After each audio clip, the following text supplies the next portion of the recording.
નમસ્કાર વિદ્યાર્થી મિત્રો, પાઠ 5 આઝાદી તરફ પ્રયાણ આ ત્રીજા લેક્ચરમાં હું આપ સર્વે વિદ્યાર્થીઓનું હાર્દિક સ્વાગત કરું છું.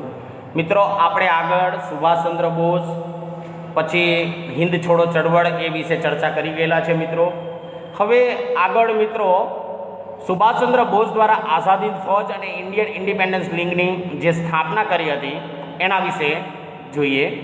તો અંગ્રેજોની કડક સુરક્ષા ભેદીની નીતિને કારણે સુભાષચંદ્ર બોઝ એક સબમરીન દ્વારા બર્લિનથી શિફ્તપૂર્વક જાપાન પહોંચ્યા. શિફ્તપૂર્વક એટલે પોતાની જાતે ખાનગી રીતે 1943ની અંદર જાપાન પહોંચ્યા. આ એક જબ્બર સાહસ હતું એમનામાં. આ એક ખૂબ જ મોટું સાહસ હતું. ત્યાં રાસબિહારી બોઝે હિન્દ મુક્તિની આ ફૌજ ઇન્ડિયન ઇન્ડિપેન્ડન્સ લીગની સર્વોચ્ચ નેતાગીરી ઇન્ડિયન ઇન્ડિપેન્ડન્સ લીગના પ્રમુખ તરીકે સુભાષચંદ્ર બોઝને સંભાળી લેવાનું આમંત્રણ આપ્યું. અને આ ફૌજ માત્ર હિન્દી સૈનિકોની અને હિન્દી અધિકારીઓની જ અને ભારતની મુક્તિ માટે જ લડશે તેમ નક્કી થયેલ, જેની અંદર જાપાન, અગ્નિ એશિયાના હિન્દીઓની એની અંદર મદદ મળી. જાપાનની અંદર વડાપ્રધાન ટોઝો એ સાથે એમને મુલાકાત થઈ. એ વખતે આ જે ટોઝો હતો એ અંગ્રેજોની ઈસ્ટ ઇન્ડિયા કંપનીની અંદર એ સરકારી નોકરી કરતો હતો અને એ ટોઝો સાથે અગ્નિ એશિયાના હિન્દીઓની મદદ મળી અને એની અંદર જાપાનના વડાપ્રધાન ટોઝો સાથે એની મુલાકાત થઈ. તેમને હિન્દના પૂર્ણ સ્વરાજ્ય માટે તમામ પ્રકારની સહાય જાપાનને કરશે તેવું નક્કી કર્યું. આ વડાપ્રધાન જે હતા ટોઝો, એને કહ્યું કે હિન્દને સંપૂર્ણ મદદ સ્વાતંત્ર્ય પ્રાપ્ત પૂર્ણ સ્વરાજ્ય માટે કરશે એવી બાંયધરી આપી. પરંતુ જાપાની લશ્કરની અંદર હિન્દમાં આગળ વધે તેમ કામચલાઉ સરકાર ત્યાં રચીને જાપાની જે સૈન્ય હતું, લશ્કર હતું, એ આગળ વધે એ માટે કામચલાઉ સરકાર જાપાનની અંદર રચીને ત્યાંનો વહીવટ તેમને સોંપશે અને જાપાન તેને માન્યતા પણ આપશે. આવી માન્યતાને કારણે સુભાષચંદ્ર જાપાનથી સિંગાપુર ગયા 1943ની 2 જુલાઈએ અને ત્યાં સર્વસંમતિથી 4 જુલાઈ 1943ના રોજ ઇન્ડિયન ઇન્ડિપેન્ડન્સ લીગના પ્રમુખ તરીકે તેમની વરણી કરવામાં આવી. સાથે સાથે Rash Behari Bose Indian National Army INA નું પૂરું નામ જણાવો, આવો પણ 1 માર્ક્સનો પ્રશ્ન પૂછી શકાય છે. ઇન્ડિયન નેશનલ આર્મી એ આઝાદી ફૌજના વડા તરીકે સ્વેચ્છાએ એમને નિવૃત્તિ લઈ સુભાષચંદ્ર બોઝની આઝાદી ફૌજના વડા તરીકે એમની નિમણૂક કરી. અહીંયા આઝાદી ફૌજના વડા તરીકે ખાલી જગ્યાની નિમણૂક કરવામાં આવી. એમાં સુભાષચંદ્ર બોઝનો પણ પ્રશ્ન થાય છે. ત્યાં વસતા જે ભારતીય હિન્દુઓ હતા એમને પોતાની માતૃભૂમિને મુક્ત કરાવવા માટે યોગ્ય અને સમર્થન નેતાઓ મળ્યા. એમને માતૃભૂમિને સ્વતંત્ર કરવા માટે યોગ્ય નેતાઓની જે જરૂર હતી એવા નેતાઓ પણ એમને ત્યાં મળ્યા. અને ત્યારથી સુભાષચંદ્ર બોઝને તેમને નેતાજીનું ગુલામનું નામ આપ્યું હતું. સુભાષચંદ્ર બોઝને ખાલી જગ્યાના ગુલામના નામથી ઓળખવામાં આવતા હતા, તો નેતાજી એવા ગુલામના નામથી એમને ઓળખવામાં આવતા હતા. અને આ નેતાજીએ સૈનિકોને સૂત્ર આપ્યું હતું. અહીંયા આગળ 1 માર્ક્સનો પ્રશ્ન પૂછી શકાય છે. સુભાષચંદ્ર બોઝે નેતાજીએ ભારતના સૈનિકોને કયું સૂત્ર આપ્યું હતું? તો સુભાષચંદ્ર બોઝે ભારતીય નેતાજીએ સૈનિકોને ચલો દિલ્હી, તુમ મુझे ખૂન દો, મેં तुम्हें આઝાદી દૂંગા અને જય હિન્દના સૂત્રો આપ્યા હતા. આમાં ચલો દિલ્હી એક સાથ એવું સૂત્ર પણ આગળના કેટલાક એવા સંદર્ભ ગ્રંથોની અંદર આપવામાં આવેલું છે. એટલે નેતાજીએ સૈનિકોને ચલો દિલ્હી, તુમ મુझे ખૂન દો, મેં तुम्हें આઝાદી દૂંગા અને જય હિન્દના સૂત્રો એમને આપ્યા હતા. અને પોતાના કુશળ માર્ગદર્શન દ્વારા તેમને આરજી હુકુમત, આરજી એટલે સમાંતર અને હકુમત એટલે સરકાર, સમાંતર સરકારની જેના નેતા તરીકે ગાંધીજીના ભત્રીજા શામળદાસ ગાંધીની પણ એમને રચના કરવામાં આવી હતી. એટલે કે એમને પોતાના કુશળ માર્ગદર્શન દ્વારા આરજી હુકુમત, સમાંતર સરકારની રચના પણ કરવામાં આવી હતી. અને દક્ષિણ પૂર્વ ગુજરાતની અંદર અને મહારાષ્ટ્રની અંદર આરજી હુકુમતની રચના કરી ત્યારે એના નેતા તરીકે શામળદાસ ગાંધી એ ગાંધીજીના ભત્રીજા હતા.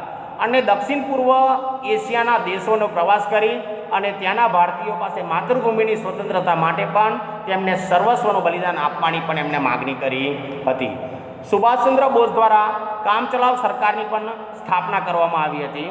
હવે સુભાષચંદ્ર બોઝ દ્વારા જે કામચલાઉ સરકારની સ્થાપના કરવામાં આવી હતી, જેની અંદર આઝાદ હિન્દ ફૌજ હતું, એ આઝાદ હિન્દ ફૌજનું નેતૃત્વ સંભાળતાની સાથે સુભાષચંદ્ર બોઝે કામચલાઉ સરકારની નિમણૂક કરી હતી, રચના કરી હતી, જેમાં તેઓ કામચલાઉ સરકારના વડાપ્રધાન અને લશ્કરના સર્વોચ્ચ વડા પણ સુભાષચંદ્ર બોઝ બન્યા હતા. હિન્દની આ જે કામચલાઉ સરકાર હતી એને જાપાન છે, જર્મની છે, ચીન, ઇટાલી, બર્મા જેને હાલનું બ્રહ્મદેશ વગેરે દેશોએ માન્યતા પણ આપી હતી. અને આ સરકારે હિન્દી ભાષાને રાષ્ટ્રીય ભાષા અને રાષ્ટ્રધ્વજ તરીકે તિરંગો ધ્વજ પણ સ્વીકાર્યો હતો. આવક માટે જાપાનની સહાય એ સ્વૈચ્છિક ફાળો, મિલકત વેરો રાખવાનું નક્કી કર્યું. નેતાજીએ 1943ની અંદર, કારણ કે એ વખતે ભારતીયો પાસે શસ્ત્ર સરંજામ નહોતો, એટલે આવક માટે સ્વૈચ્છિક ફાળો અને મિલકત વેરો એ રાખવાનું નક્કી કર્યું હતું. અને એ સરકારે જે નક્કી કર્યું હતું આઝાદ હિન્દ સરકારે, એ પ્રમાણે એને આપવો પડતો હતો. નેતાજીએ 1943ની અંદર અંદામાન અને નિકોબાર ટાપુઓ જે દ્વીપ સમૂહો છે, એ નેતાજીએ 1943ની અંદર અંદામાન અને નિકોબાર દ્વીપ સમૂહોની પણ અનુક્રમે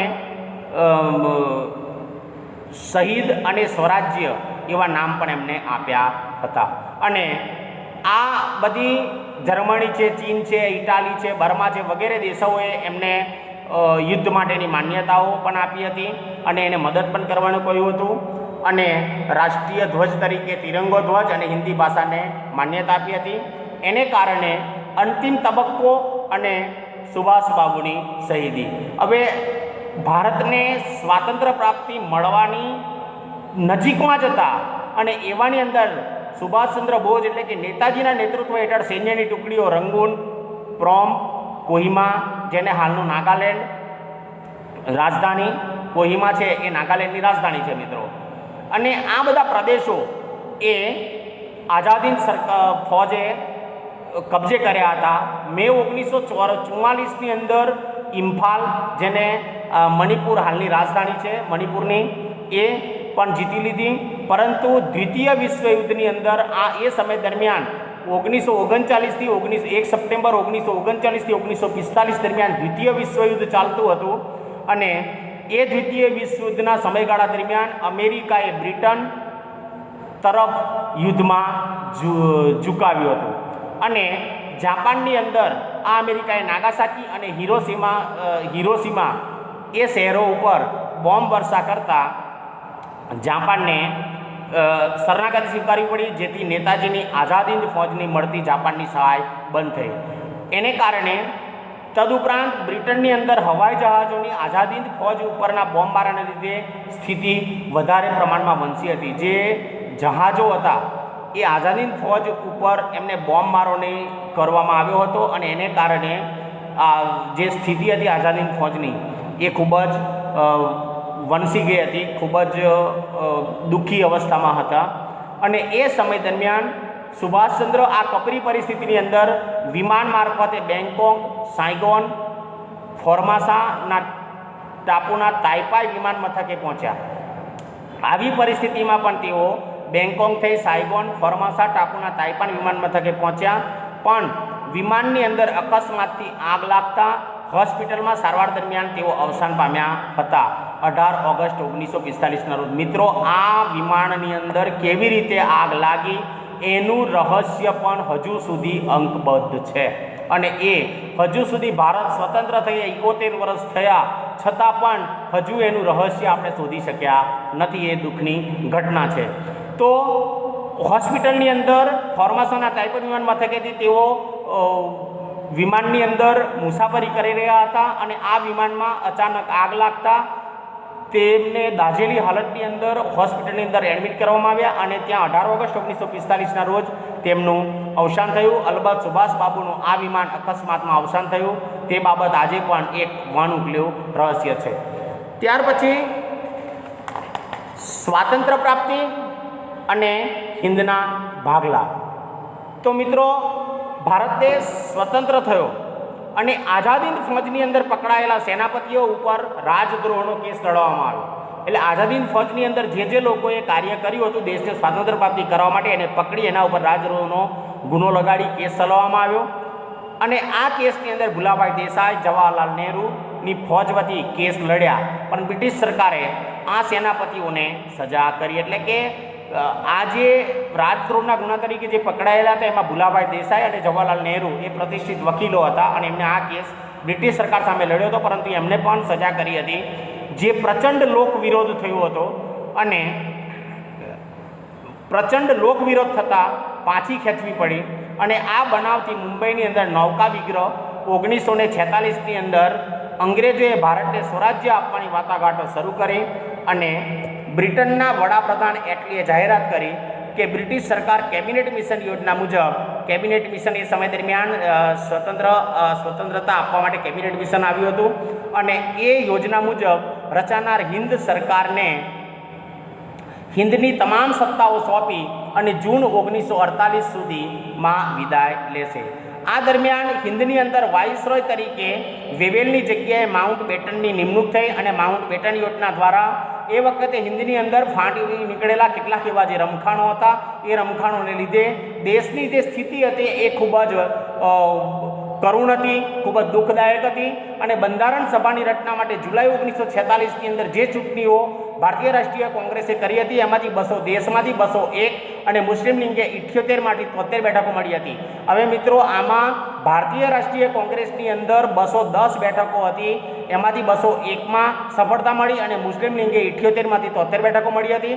પરિણામે લીગે એટલે કે મુસ્લિમ લીગે પાકિસ્તાન માટે પ્રબળ માગણી કરી અને પાકિસ્તાન માટે પ્રબળ માગણી કરતાં સરકાર ઉપર દબાણ લાવવા માટે 16 ઓગસ્ટ 1946ના દિવસને સીધા પગલા દિન તરીકે પણ પાળવાનો આદેશ કરવામાં આવ્યો હતો અને સમગ્ર હિન્દની અંદર આ સમય દરમિયાન કોમી હુલ્લડો અને તોફાનો ફાટી નીકળ્યા. આ જોતા સરદાર પટેલ,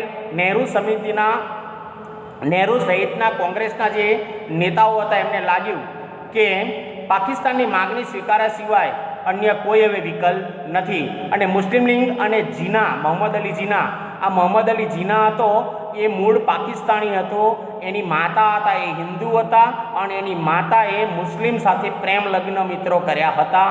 આ તમારી જાણ ખાતર કહું છું, એનો ખાસ ખ્યાલ રાખજો. એટલે લોહી મુસ્લિમનું હતું અને મોહમ્મદ અલી જીના છેવટે પાકિસ્તાન તરફી નમ્યો અને અલગ ભારતમાંથી અલગ પાકિસ્તાનની માગણી કરી, જે 14 ઓગસ્ટ 1947ના રોજ અલગ પાકિસ્તાન સ્વતંત્ર દેશ થયો હતો અને પાકિસ્તાનની માગણી સ્વીકાર્યા સિવાય અન્ય કોઈ વિકલ્પ નથી, આવું સરદાર વલ્લભભાઈ પટેલને, જવાહરલાલ નહેરુને લાગ્યું અને મુસ્લિમ લીગે જીનાના હઠાગ્રહથી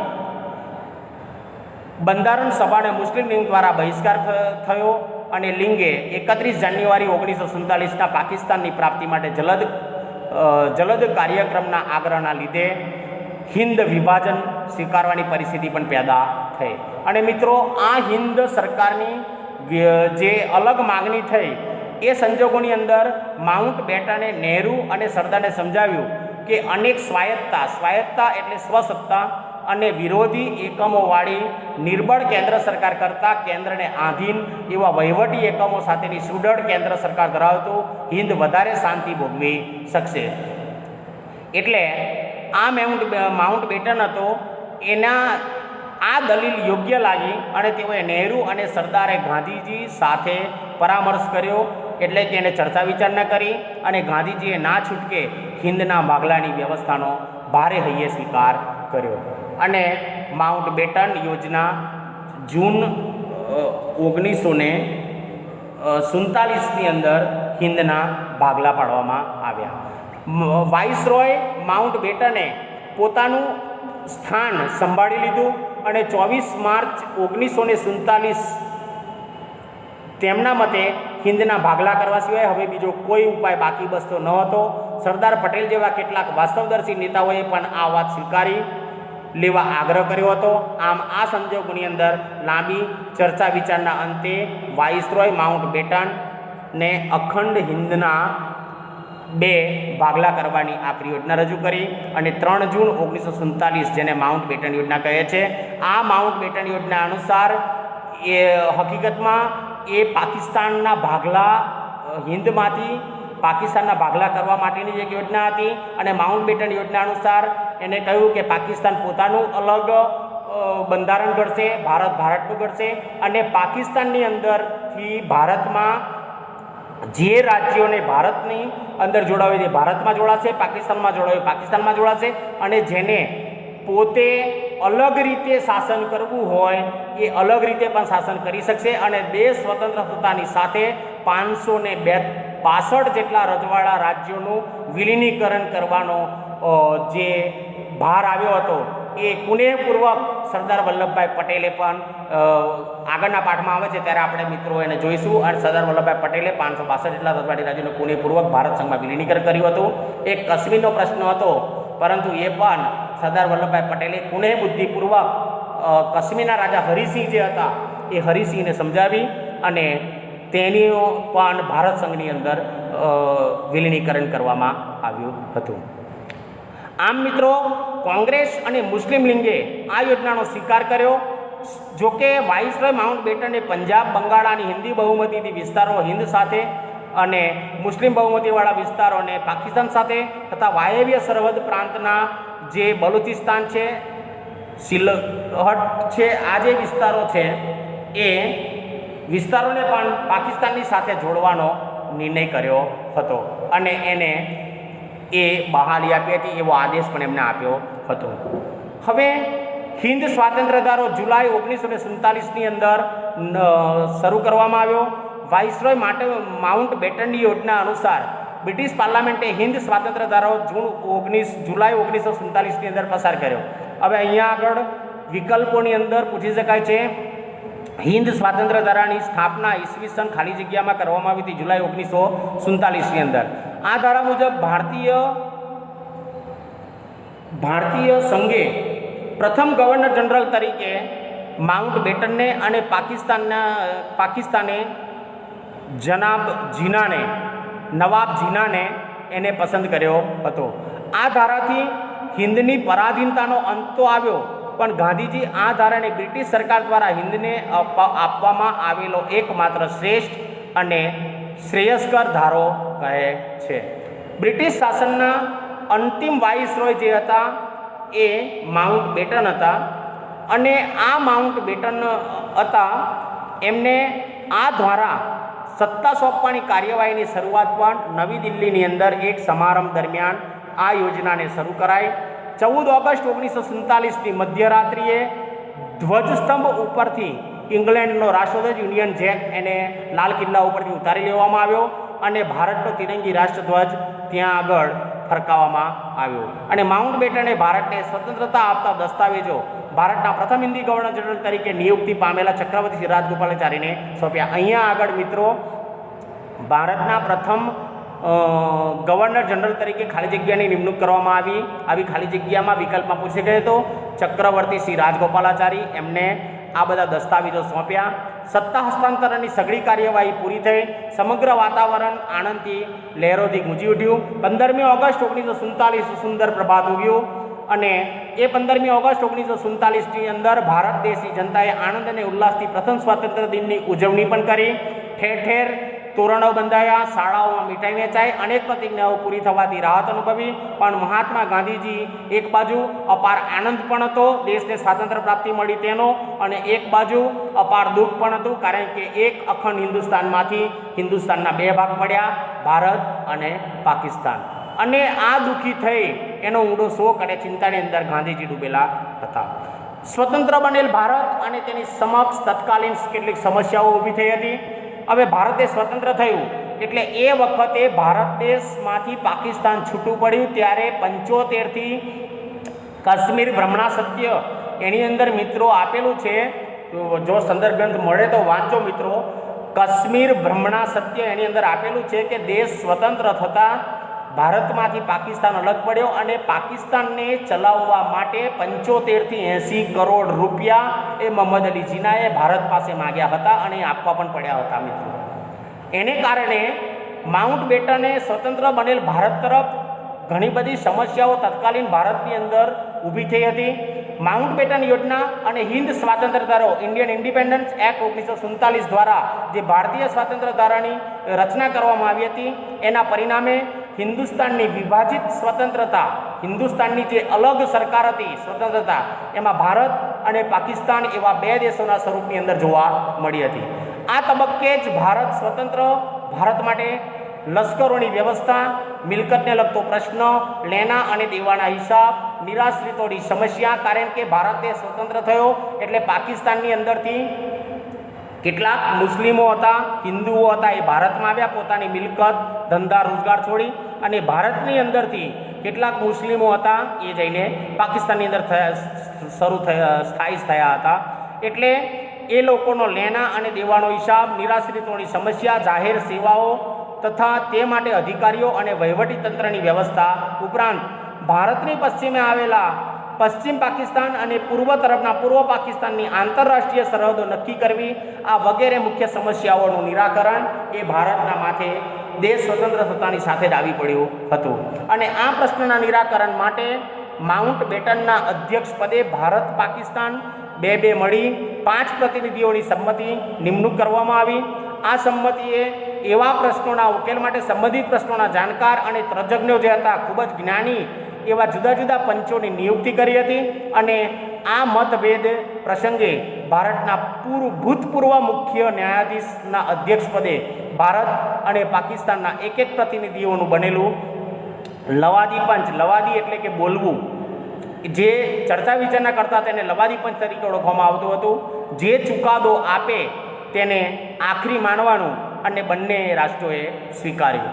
અને ભારતીય લશ્કરના સરસેનાપતિએ લશ્કર અને લશ્કરી સરસંજામનું વિભાજન પૂર્ણ કરતા બ્રિટિશ લશ્કરે ભારતમાંથી વિદાય લીધી.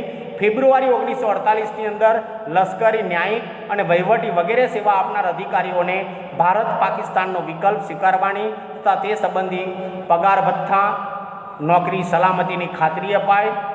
ભારત અને પાકિસ્તાન છોડી આવનારા નિર્વાસિત નાગરિકોને ભારતની અંદર બંને દેશોની મિલકતો અને રોજગાર, વ્યવસાય વગેરે સમસ્યાઓ ધૈર્ય અને કુનેહપૂર્વક ઉકેલવામાં આવ્યો. અને આ ઉકેલવામાં આવતા ભારતની અંદર 562 જેટલા જે દેશી રજવાડા માઉન્ટ બેટન યોજના અનુસાર એને કહ્યું હતું એવું કે જે રાજ્યોને પાકિસ્તાન સાથે જોડાવું હોય તે પાકિસ્તાન સાથે જોડાઈ શકશે, ભારતમાં જોડાવું હોય ભારત સાથે જોડાઈ શકશે, અને સ્વતંત્ર વહીવટ કરવો હોય એ સ્વતંત્ર પણ રહી શકશે. એટલા માટે ભારતની અંદર 562 જેટલા દેશી રજવાડા રાજ્યોને સ્વતંત્ર ભારત સંઘમાં જોડવાનો ભગીરથ પ્રશ્ન સરદાર વલ્લભભાઈ પટેલે અને એ વખતના વીપી મેનન